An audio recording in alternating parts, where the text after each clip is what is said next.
we have no one other than to stand and give a rousing Sacramento State welcome to His Excellency Nana Addo Dankwa Akufo-Addo, President of Ghana.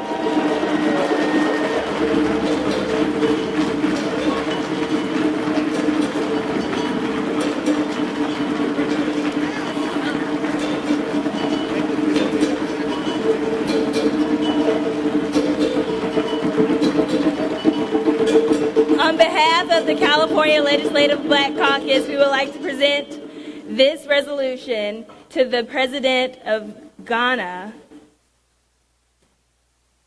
Honorable Nana Akufo-Addo. Thank you.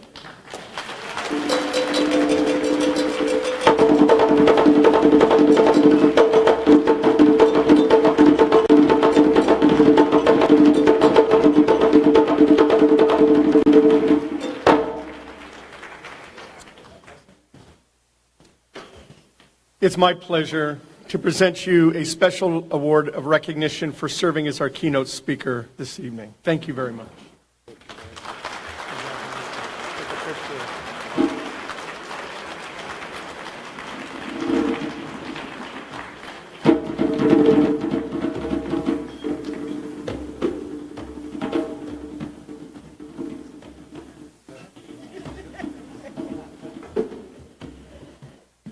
And this is the 2018 Peace Leadership Award for promoting model Africa-centered leadership under the rule of law and demonstrable contributions to peace and justice. April 28, 2018.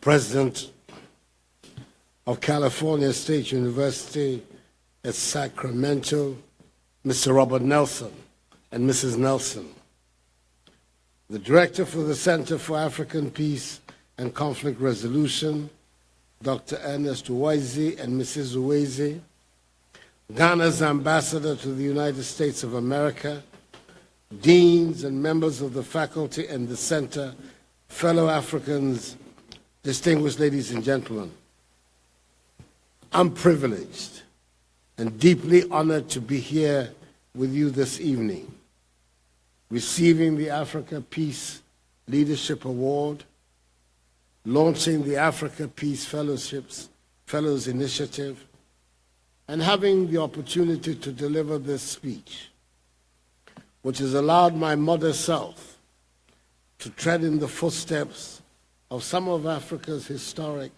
and notable leaders, such as the first president of independent Zambia, Kenneth Kaunda, the much lamented, recently departed Winnie Madikizela Mandela, described as the voice of defiance by the President of South Africa, His Excellency Cyril Ramaphosa, and the President of Rwanda, His Excellency Paul Kagame, the current chair of the African Union.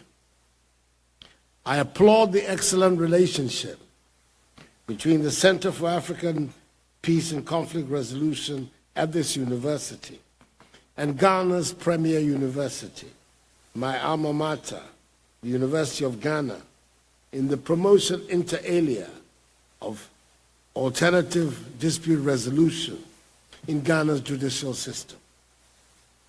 I have perforce to use this occasion also to express the gratitude of the Ghanaian people for the honor you did Georgina Wood, a historic figure of our country, who was not only Ghana's first female Chief Justice, but also her longest-serving Chief Justice.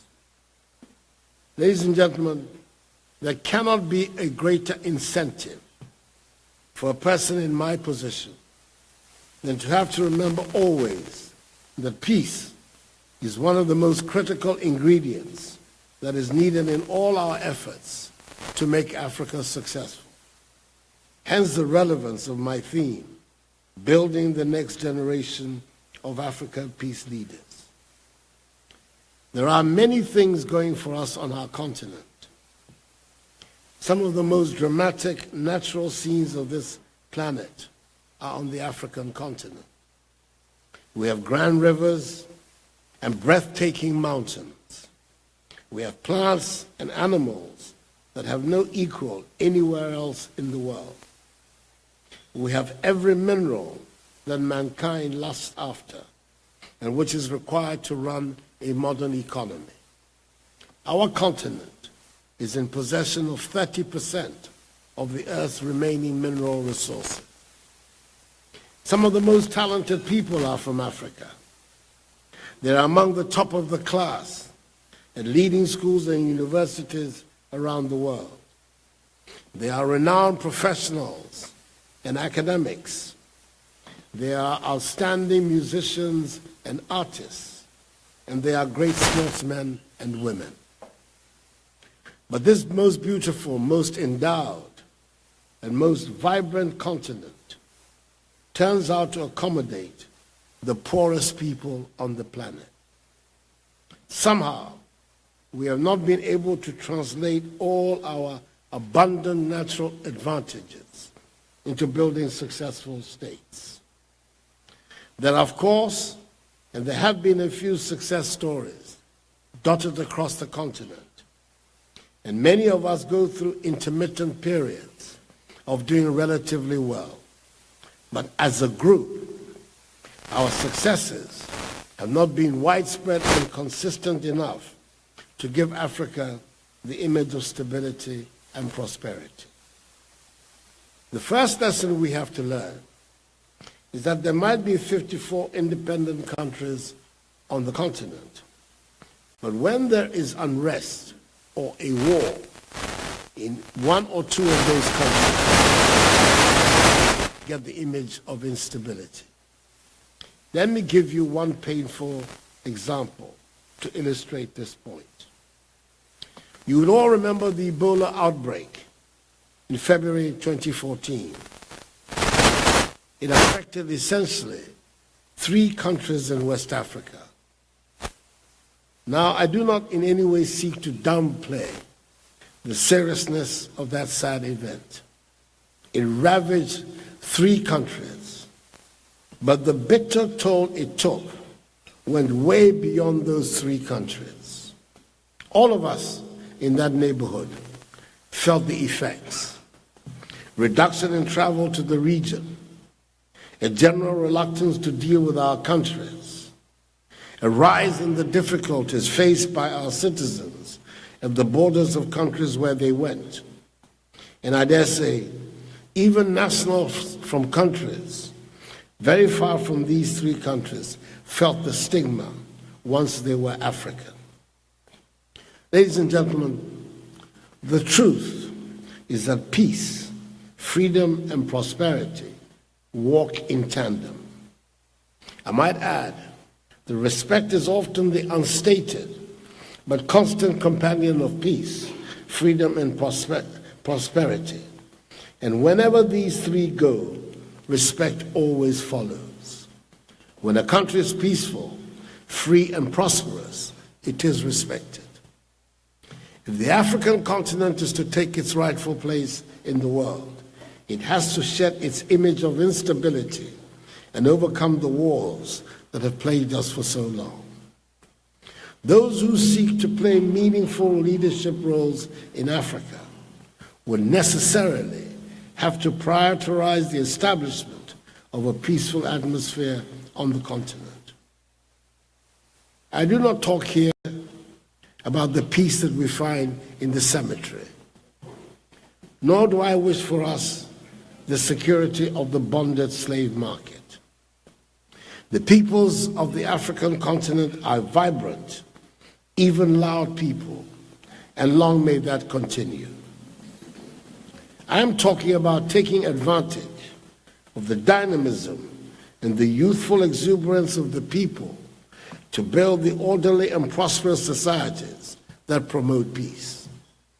I'm talking about building the free societies that promote the spirit of competition, and at the same time recognize that there will always be some that require the safety nets provided by humane and civilized societies. It will be a good idea to look briefly at some of the issues that cause instability in many African countries. If we are able to identify clearly what causes the unrest and wars on our continent, it will be easier to find solutions.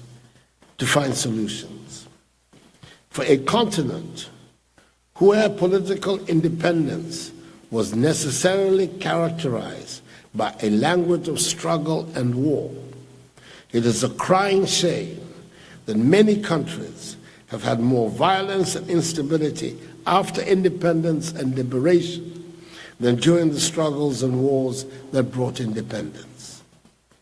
Not to put too fine a point on it, we have not got our politics right.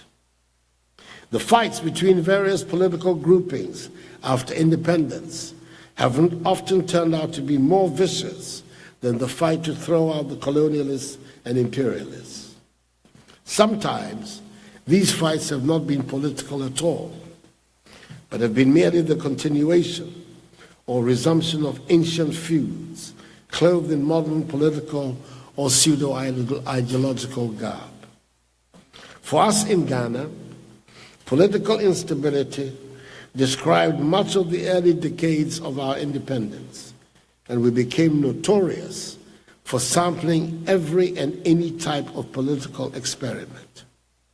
The instability was coupled with the collapse of the economy and led to the exodus from the country of many of our citizens and professionals. We have probably never still recovered from the tendency to want to leave the country as the answer to difficult situations.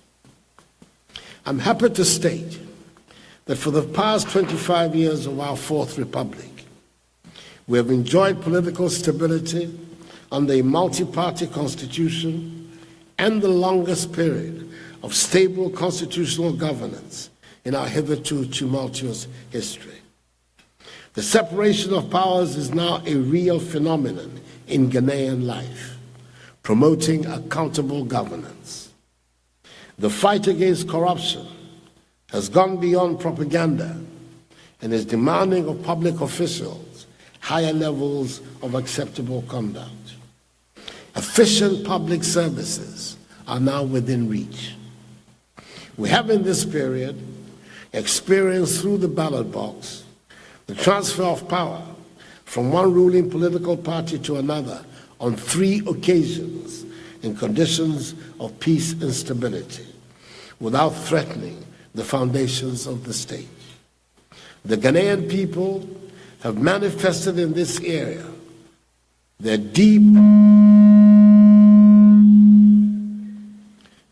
attachment to the principles of democratic accountability, respect for individual liberties and human rights, and the rule of law. It has also brought with it more or less systematic economic growth and boosted immensely our self-confidence. We are nowhere near where we ought to be, of course, especially if you consider that we have just celebrated our 61st independence anniversary. But we are able to say that we are making significant progress. For the first time in a long while, young people can make long-term plans and live out their dreams without interruption. In much the same way, businesses can think ahead, begin to think big, and be certain that the laws of the country are not subject to capricious changes. We are all much more relaxed in the knowledge that we live under a regime of rule of law, and that when disputes arise, as they would in all human endeavors, they would be settled fairly. We have not got to this stage easily and without difficulties.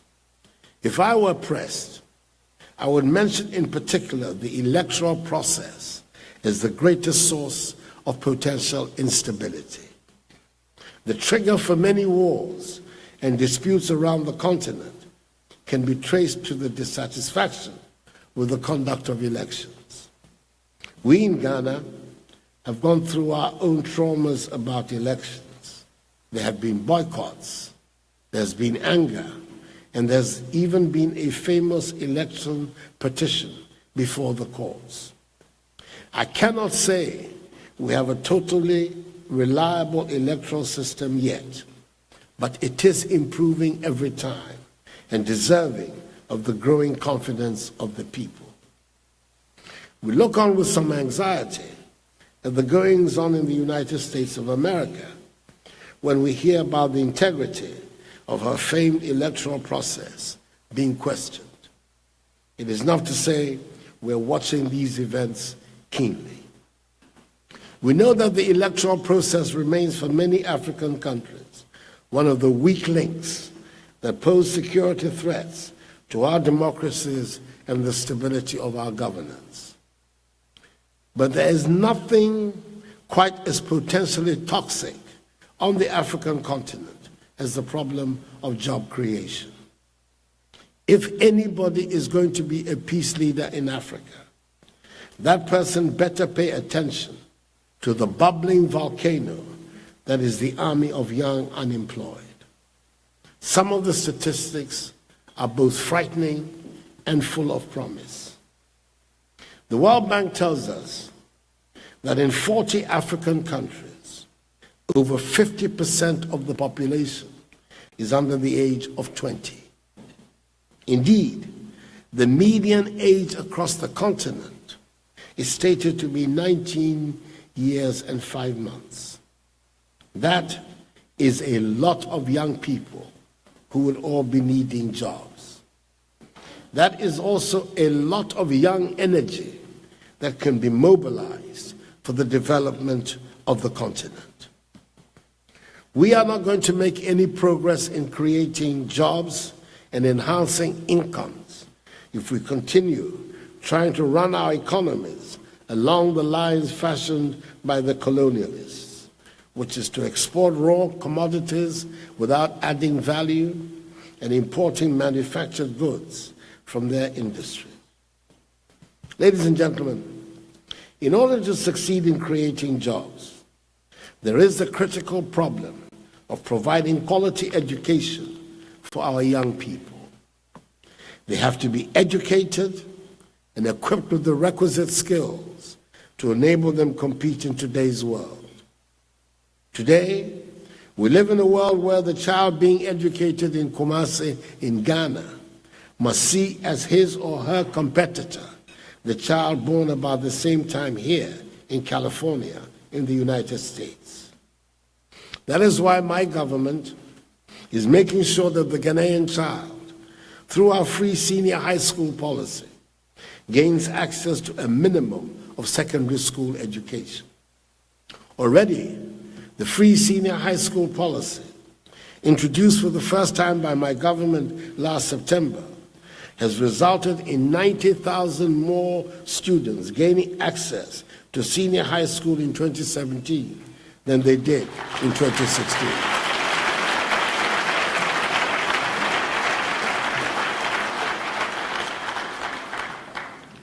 We are of the firm conviction also that we shall be able to transform Ghana's economy and reduce unemployment when we pay attention to technical and vocational training. That is where the skills needed for the modern economy can be developed.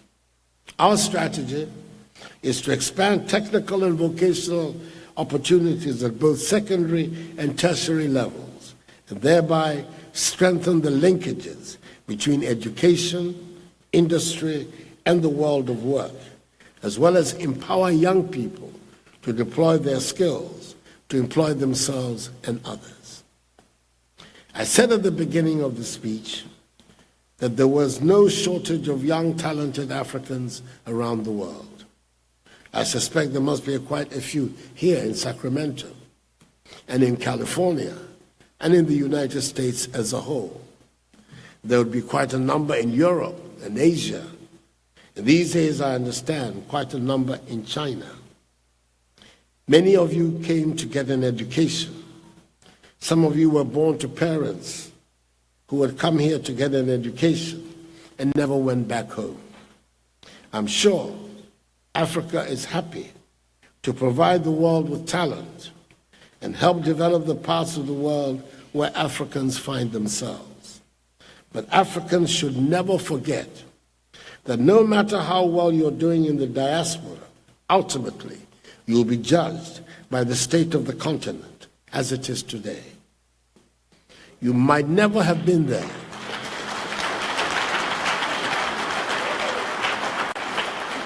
You might never have been there. Or as I've heard some say, your parents might come from there, and you might consider yourself a California girl or boy. But believe me, Africa never leaves nor forgets her child.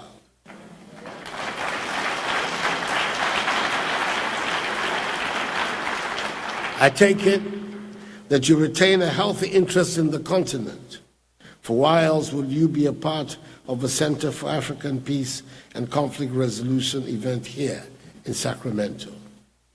There is a lot of room for your perspectives and energies back in Africa. If you're hoping to contribute to the growth and progress of Africa, then it is important that you get to believe in and understand the continent from that context.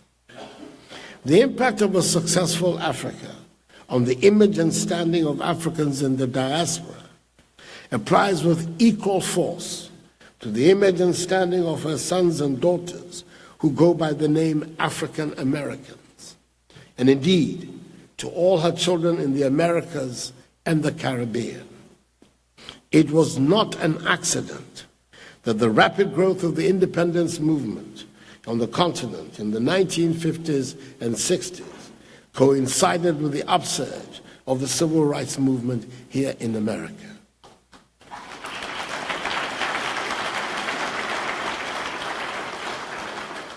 Indeed, famously, Dr. Martin Luther King, Mrs. Coretta Scott King, Philip Randolph, Adam Clayton Powell, Ralph Bunche, and Horace Mann were present at the historic ceremony on 6 March 1957 in Accra, 61 years ago, when Ghana celebrated first President Kwame Nkrumah hoisted the flag of the Black Star to announce the rebirth of the first independent ex-colonial black nation south of the Sahara.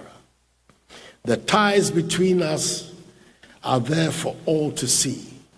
And that is why the African Union has quite properly designated Africa's descendants in the diaspora. And it is why the work of this center is so important and commendable. Long may it flourish.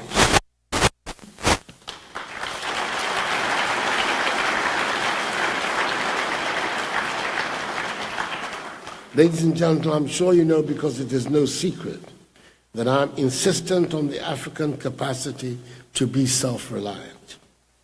In the 16 months that it has been my privilege and honor to lead my country, I've been advocating for a Ghana and indeed an Africa beyond aid. Simply put, I just want us to have more self-confidence and accept that we shall never reach the level of development we aspire to by relying on aid or external assistance, no matter how generous.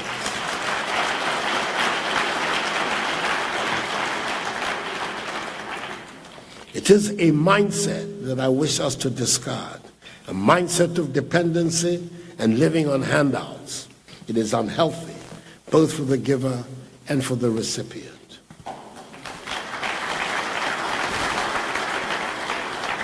The next generation of African leaders would have to understand that they cannot draw up their national budgets with the expectation that a percentage of revenue will be coming from donor nations. They have to appreciate and work with the reality that properly harnessed and efficiently and honestly managed, there are abundant resources on the continent to finance its own development.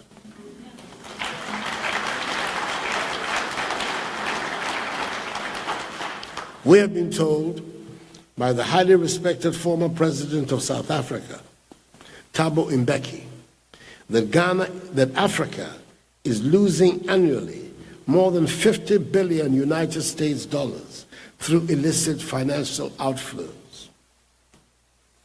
He revealed further that between 2000 and 2008, 252 billion United States dollars, representing 56% of the illicit flow of funds from the continent, was from the extractive industries, including mining. Even though these illicit outflows are the work mainly of those who come ostensibly to do business with us, we cannot escape the fact that there are some Africans who are complicit in these criminal undertakings.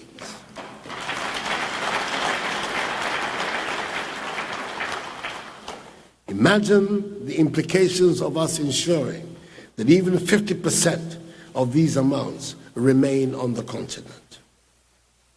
The next generation of African leaders would have to grow a more entrepreneurial economy in Africa to provide the basis for undertaking the urgent task of the structural transformation of African economies. The next generation of African leaders will have to move away from economies which are dependent largely on the production and export of raw materials to value-added industrial ones and stimulate greater agricultural productivity with the help of digital technology. This will accelerate economic growth, enable us to feed ourselves, and create the much-needed jobs for our youth. This process of structural transformation will be immeasurably aided by the successful implementation of the Continental Free Trade Area Agreement, which an overwhelming majority of African countries recently signed in Kigali, Rwanda, on 21st March 2018.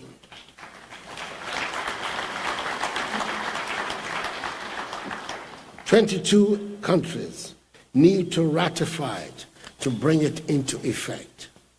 I'm happy to inform you that Ghana's parliament ratified it by bipartisan support 2 days ago, on Thursday, 26th of April.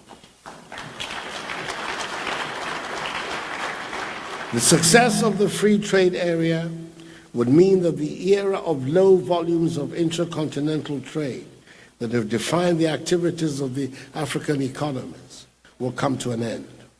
Up till now, trade between African regions has remained low compared to other parts of the world.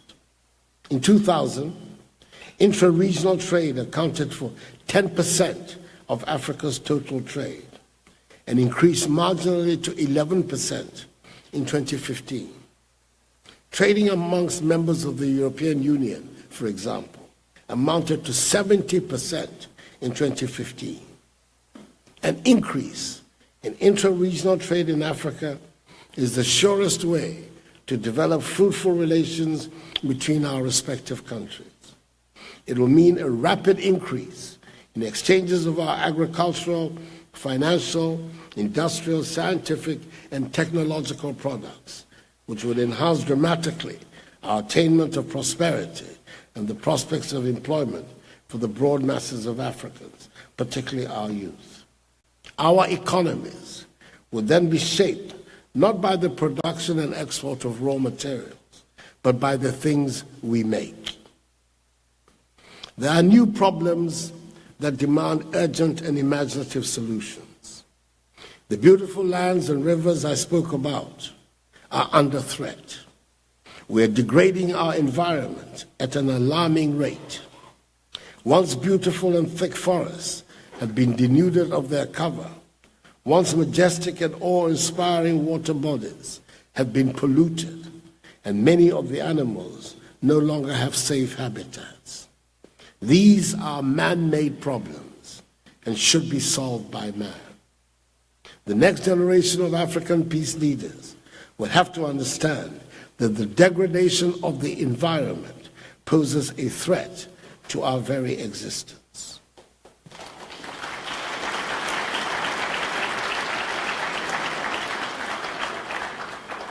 The new generation of African leaders must pay strict attention within the confines of the African Union's Agenda 2063, titled The Africa We Want, to the implementation of the 2030 United Nations Sustainable Development Goals. They represent the most ambitious plan the global community has yet devised to eradicate global poverty and hopefully leave no one behind. There is no group of peoples with a greater stake in the realization of the SDGs than the African peoples, for reasons that are self-evident. This new generation would have to accept that there would be new problems that will confront them and start turning their thoughts now to finding solutions. In a few more years, those who seek to play leadership roles in Africa would find that it is not enough to have oil and gas finds in their territories. The bigger problem would be in developing renewable energy resources. Those without answers would be dealing with conflicts. We should be ready and should be preparing the next generation of African peace leaders, not only to find answers to the many problems that bedevil the continent today, but to be ready for the unexpected and the strain. At the moment, as I've attempted to make clear, the biggest problem that we face, and which is likely to pose the biggest security threat, is pervasive poverty. We need to have peace to deal with the debilitating problem of poverty. As they say, l'argent n'aime pas le bruit. Money does not like noise. And indeed, we would all agree that where there is chaos, where there is noise, where there is unrest, you're not likely to find money or the widespread prosperity that will enable the long-suffering masses of Africans to live lives of dignity. If we are going to build prosperous countries, we should have peace, and those who would lead Africa must seek and cherish peace. I believe strongly that despite its numerous challenges, Africa is on the cusp of building a great new civilization which will unleash the considerable energies and huge potential of the African peoples, so that we will make our own unique contribution to the growth of world civilization. Before I sit down, let me congratulate my fellow awardees and wish them the best of luck. God bless Mother Africa and make her great and strong. I thank you for your attention.